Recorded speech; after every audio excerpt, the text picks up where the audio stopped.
Inconcebiblemente espantoso era el cambio que se había operado en Crawford Tillinghast, mi mejor amigo. No lo había visto desde el día en que me contó hacia dónde se orientaban sus investigaciones físicas y matemáticas, cuando respondió a mis temerosas y casi asustadas reconvenciones echándome de su laboratorio y de su casa en una explosión de fanática ira.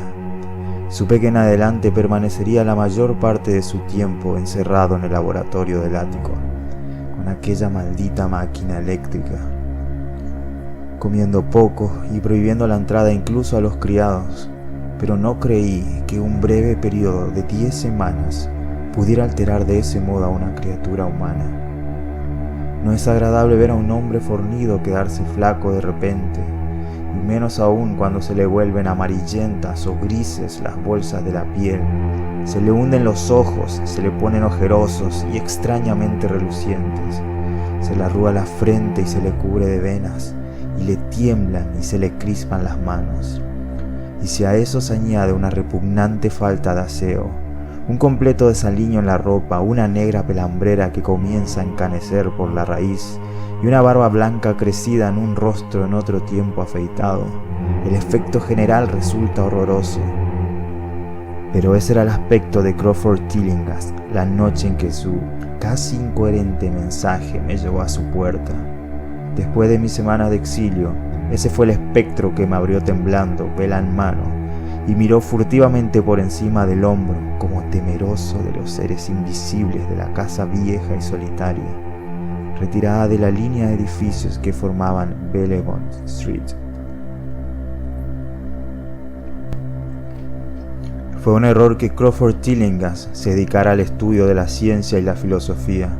Estas materias deben dejarse para el investigador frío e impersonal, ya que ofrecen dos alternativas igualmente trágicas al hombre de sensibilidad y de acción: la desesperación si fracasa en sus investigaciones, y el terror inexpresable e inimaginable si triunfa. Tillinghast había sido una vez víctima del fracaso, solitario y melancólico, pero ahora comprendí con angustiado temor que era víctima del éxito. Efectivamente se lo había advertido 10 semanas antes, cuando me espetó la historia de lo que presentía que estaba a punto de descubrir. Entonces se excitó y se congestionó, hablando con voz aguda y afectada, aunque siempre pedante.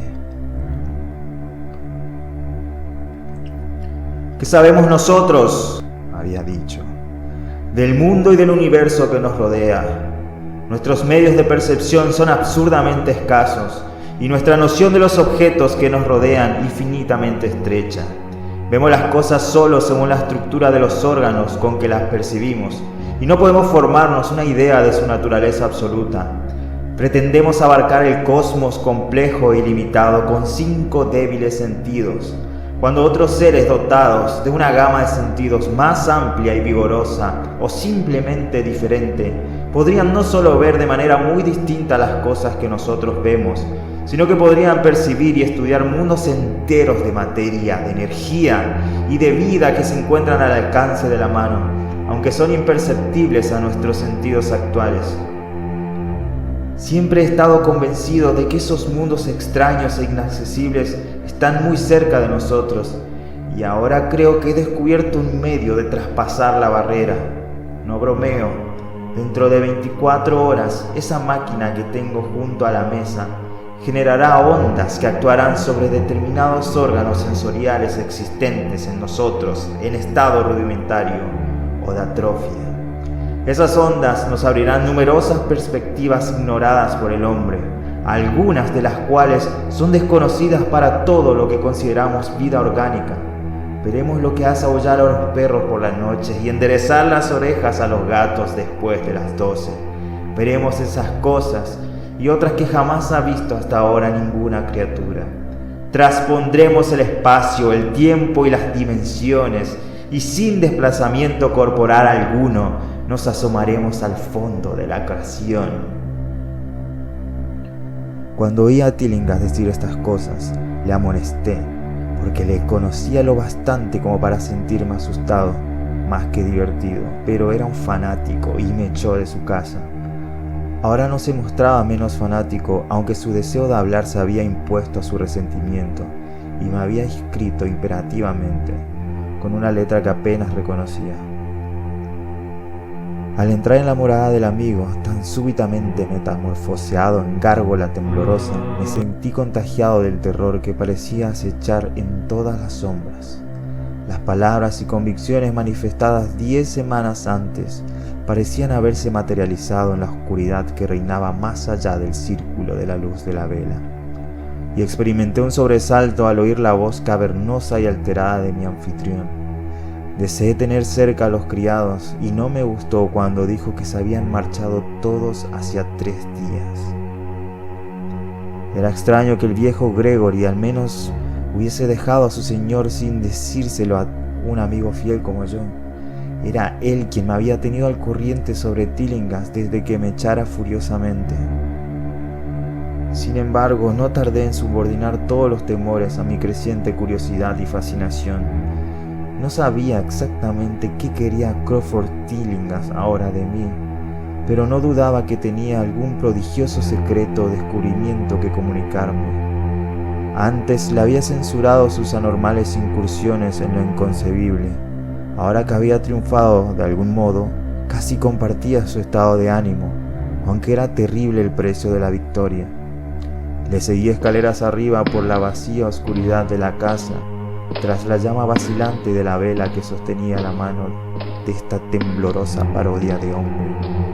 Al parecer estaba desconectada la corriente y al preguntárselo a mi guía, dijo que era por un motivo concreto. Sería demasiado. No me atrevería, prosiguió murmurando. Observé especialmente su nueva costumbre de murmurar, ya que no era propio de él hablar consigo mismo. Entramos en el laboratorio del ático y vi la detestable máquina eléctrica brillando con una apagada y siniestra luminosidad violácea. Estaba conectada a una potente batería química, pero no recibía ninguna corriente porque recordaba que en su fase experimental chisporroteaba y zumbaba cuando estaba en funcionamiento. En respuesta a mi pregunta, Tillinghast murmuró que aquel resplandor permanente no era eléctrico en el sentido que yo lo entendía. A continuación, me sentó cerca de la máquina, de forma que quedaba a mi derecha, y conectó un conmutador que había debajo de un enjambre de lámparas. Empezaron los acostumbrados chisporroteos, se convirtieron en rumor y finalmente en un zumbido tan tenue que daba la impresión de que había vuelto a quedar en silencio. Entretanto, la luminosidad había aumentado, disminuido otra vez y adquirido una pálida y extraña coloración, imposible de definir ni describir. Tillinghast había estado observándome y notó mi expresión desconcertada. ¿Sabes qué es eso? Rayos ultravioleta. Tú creías que eran invisibles y lo son, pero ahora pueden verse igual que muchas otras cosas invisibles también. Escucha, las ondas de este aparato están despertando los 1000 sentidos aletargados que hay en nosotros. Sentidos que heredamos durante los egos de evolución que medían el estado de los electrones inconexos al estado de humanidad orgánica. Yo he visto la verdad y me propongo enseñártela. ¿Te gustaría saber cómo es? Pues te lo diré. Aquí Tillinghast se sentó frente a mí, apagó la vela de un soplo y me miró fijamente a los ojos. Tus órganos sensoriales. Creo que los oídos, en primer lugar, captarán muchas de las impresiones, ya que están estrechamente conectados con los órganos aletargados. Luego lo harán los demás. ¿Has oído hablar de la glándula pineal? Me río de los superficiales endocrinólogos, colegas de los embaucadores y advenedizos freudianos. Esa glándula es el principal de los órganos sensoriales. Yo lo he descubierto. Al final es como la visión, transmitiendo representaciones visuales al cerebro. Si eres normal, esa es la forma en que debes captarlo casi todo. Me refiero a casi todo el testimonio del más allá.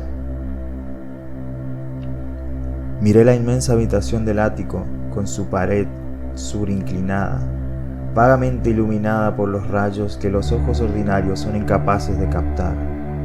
Los rincones estaban sumidos en sombras y toda la estancia había adquirido una brumosa realidad que emborronaba su naturaleza e invitaba a la imaginación a volar y fantasear. Durante el rato que Tillinghast estuvo en silencio, me imaginé en medio de un templo enorme e increíble de dioses largo tiempo desaparecidos, de un vago edificio con innumerables columnas de negra piedra que se elevaban desde un suelo de losas húmedas hacia unas alturas brumosas que la vista no alcanzaba a determinar. La representación fue muy vívida durante un rato, pero gradualmente fue dando paso a una concepción más horrible, la de una absoluta y completa soledad en el espacio infinito, donde no había visiones ni sensaciones sonoras. Era como un vacío nada más, y sentí un miedo infantil que me impulsó a sacarme del bolsillo el revólver que de noche siempre llevo encima, desde la vez que me asaltaron en East Providence. Luego, de las regiones más remotas, el ruido fue cobrando suavemente realidad. Era muy débil, sutilmente vibrante, inequívocamente musical, pero tenía tal calidad de incomparable frenesí que sentí su impacto como una delicada tortura por todo mi cuerpo. Experimenté la sensación que nos produce el arañazo fortuito sobre un cristal esmerilado. Simultáneamente noté algo así como una corriente de aire frío que pasó junto a mí, al parecer en dirección al ruido distante. Aguardé con el aliento contenido y percibí que el ruido y el viento iban en aumento, produciéndome la extraña impresión de que me encontraba atado a unos raíles por lo que se acercaba una gigantesca locomotora. Empecé a hablarle a Tillinghast e instantáneamente se disiparon todas estas inusitadas impresiones. Volví a ver al hombre, las máquinas brillantes y la habitación a oscuras. Tillinghast sonrió repulsivamente al ver el revólver que yo había sacado casi de manera inconsciente, pero por su expresión comprendí que había visto y oído lo mismo que yo, si no más. Le conté en voz baja lo que había experimentado y me pidió que me estuviese lo más quieto y receptivo posible. No te muevas, porque con estos rayos pueden vernos del mismo modo que nosotros podemos ver. Te he dicho que los criados se han ido, aunque no te he contado cómo. Fue por culpa de esta estúpida ama de llaves. Encendió las luces de abajo después de advertirle que no lo hiciera, y los hilos captaron vibraciones simpáticas. Debió de ser espantoso. Pude oír los gritos desde aquí, a pesar de que estaba pendiente de lo que veía y oía en otra dirección. Más tarde me quedé horrorizado al descubrir montones de ropa vacía por toda la casa. Las ropas de la señora Upton estaban en el vestíbulo, junto a la llave de la luz. Por eso sé que fue ella quien encendió. Pero mientras no nos movamos, no correremos peligro. Recuerda que nos enfrentamos con un mundo terrible en el que estamos prácticamente desamparados. No te muevas. El impacto combinado de la revelación y la brusca orden me produjo una especie de parálisis, y en el terror mi mente se abrió otra vez a las impresiones procedentes de lo que Tillinghast llamaba el más allá. Me encontraba ahora en un vórtice de ruido y movimiento acompañado de confusas representaciones visuales. Veía los contornos borrosos de la habitación, pero de algún punto del espacio parecía brotar una hirviente columna de nubes o formas imposibles de identificar, que traspasaban el sólido techo por encima de mí a mi derecha. Luego volví a tener la impresión de que estaba en un templo, pero esta vez los pilares llegaban hasta un océano aéreo de luz, del que descendía un rayo cegador a lo largo de la brumosa columna que antes había visto. Después, la escena se volvió casi enteramente calidoscópica, y en la mezcolanza de imágenes, sonidos e impresiones sensoriales identificables, sentí que estaba a punto de disolverme o de perder de alguna manera mi forma sólida, siempre recordaré una visión deslumbrante y fugaz. Por un instante me pareció ver un trozo de extraño cielo nocturno, poblado de esferas brillantes que giraban sobre sí, y mientras desaparecía, vi que los soles resplandecientes componían una constelación o galaxia de trazado bien definido.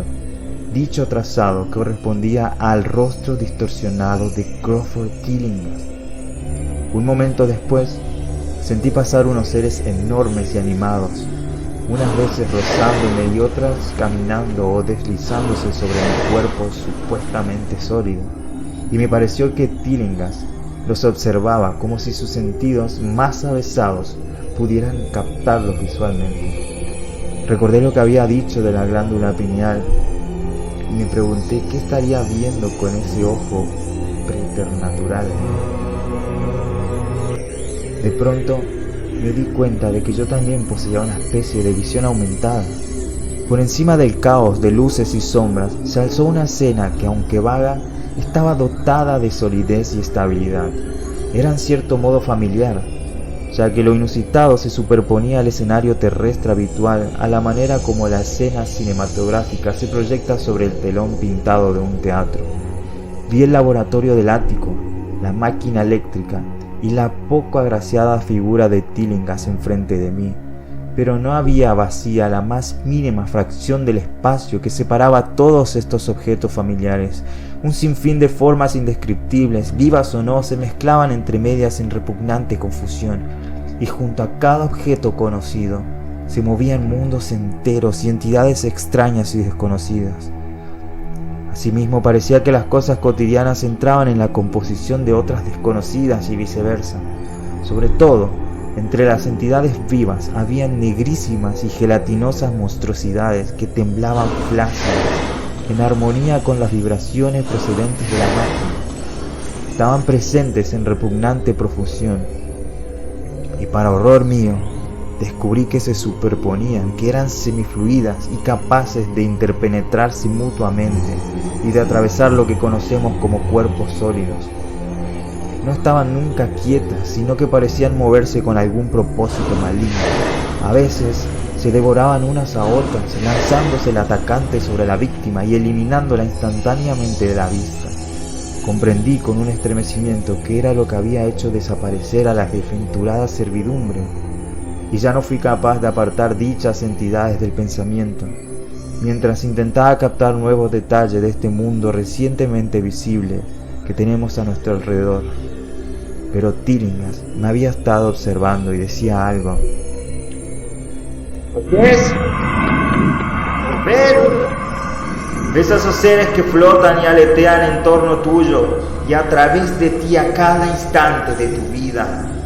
¿Ves las criaturas que pueblan lo que los hombres llaman el aire puro y el cielo azul? ¿No he conseguido romper la barrera? ¿No te he mostrado mundos que ningún hombre vivo ha visto?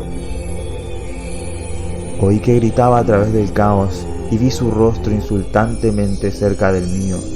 Sus ojos eran dos ponzos llameantes que me miraban con lo que ahora sé que era un odio infinito.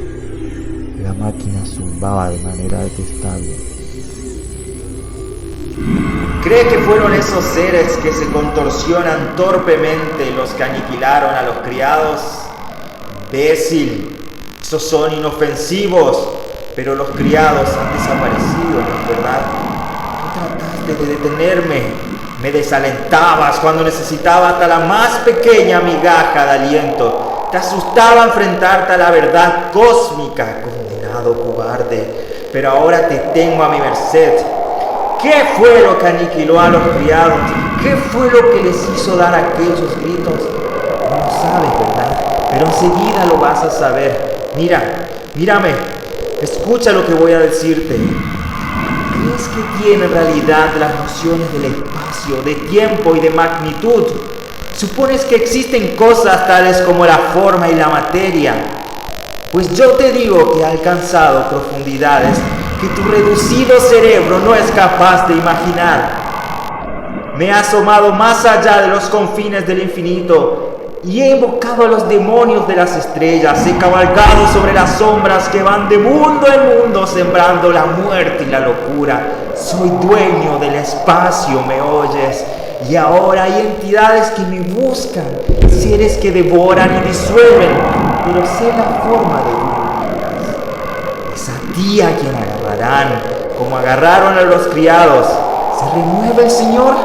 Te he dicho ya que es peligroso moverse. Te he salvado antes al advertirte que permanecieras inmóvil, a fin de que vieses más cosas y escuchases lo que tengo que decir.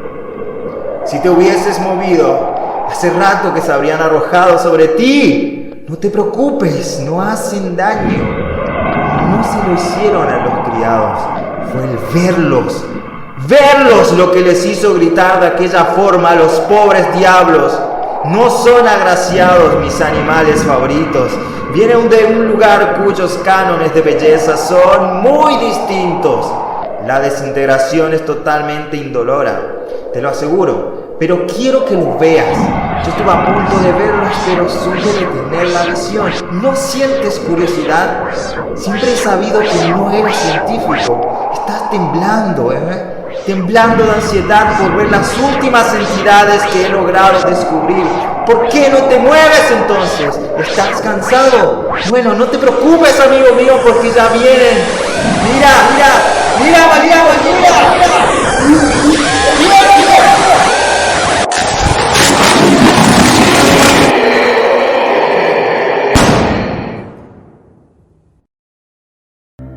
Lo que queda por contar es muy breve, y quizá lo sepáis ya por las notas aparecidas en los periódicos.